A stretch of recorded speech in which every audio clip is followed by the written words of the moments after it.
안녕하세요. 대기업의 모든 소식을 전해드리는 재벌재벌입니다.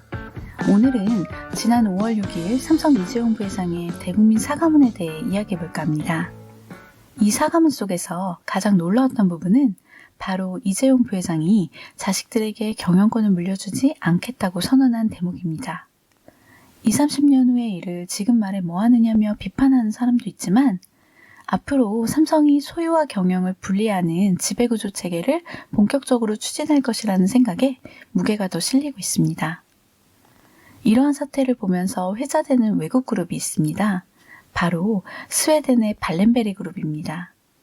스웨덴을 이야기할 때 발렌베리 그룹을 빼놓고 얘기할 수 없을 정도로 그 위상은 대단한데요. 발렌베리 그룹은 스웨덴 GDP의 3분의 1, 스웨덴 상장사 시가총액의 40%를 차지합니다. 혹시 자동화기기 업체 ABB, 제약회사 아스트라제네카, 전자제품업체 일렉트로룩스, 통신업체 에릭슨, 방위산업체 사브 등에 대해 한 번쯤 들어보셨나요? 이 기업들이 발렌베리 그룹에 속해 있다고 합니다.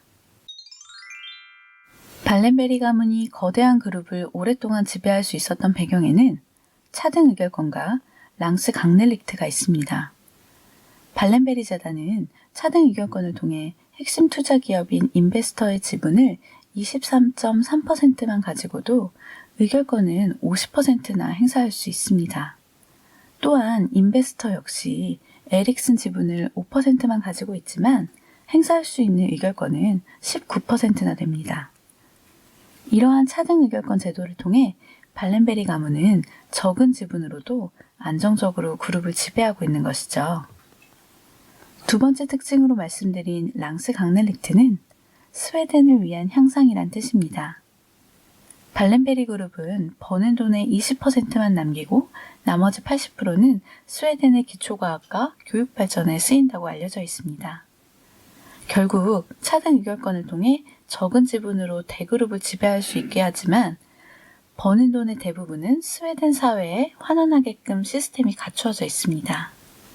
삼성은 이러한 발렌베리를 오랫동안 담고 싶어 했습니다. 2003년 이건희 회장은 당시 전무였던 이재용 부회장을 데리고 스웨덴 발렌베리 가문을 방문했고 삼성경제연구소에서도 오랜 시간 발렌베리 그룹을 연구해온 곳으로 알려져 있습니다. 발렌베리 가문의 모토는 존재하되 드러내지 않는다인데요. 과연 삼성이 이러한 길을 갈 수 있을까요? 사실 삼성이 발렌베리 그룹의 모델을 따라하고 싶다고 해서 할 수 있는 일은 아닙니다. 발렌베리 가문이 이러한 지배구조를 구축할 수 있었던 데에는 극심한 노사 갈등 속 살트셰바덴 협약이라 불리는 노사정 대타협을 이뤄낸 덕분입니다. 이 협약을 통해 노동자들은 경영자들의 지배권을 보장하고 경영자들은 일자리 제공과 기술 투자에 힘쓰며 기업 이익금의 85%를 사회보장 재원으로 내놓기로 한 것이죠. 삼성이 발렌베리 그룹과 같은 지배구조를 갖추기 위해서는 노사정 차원의 사회적 합의를 거쳐야만 합니다. 왜냐하면 공익재단을 통해 삼성그룹을 지배하기 위해서는 국내에 넘어야 할 산이 많기 때문입니다. 스웨덴은 놀랍게도 증여세가 없지만 우리나라는 의결권이 있는 주식에 관하여 과세되지 않는 지분 규모는 5%에 불과합니다. 5%를 넘는 지분에 대해서는 공익재단이더라도 상속세나 증여세를 내야 하죠. 또한 공익법인이 출연받은 재산에 대해서 전부 공익 목적으로 사용해야 하는 등의 사후 관리 요건도 엄격합니다.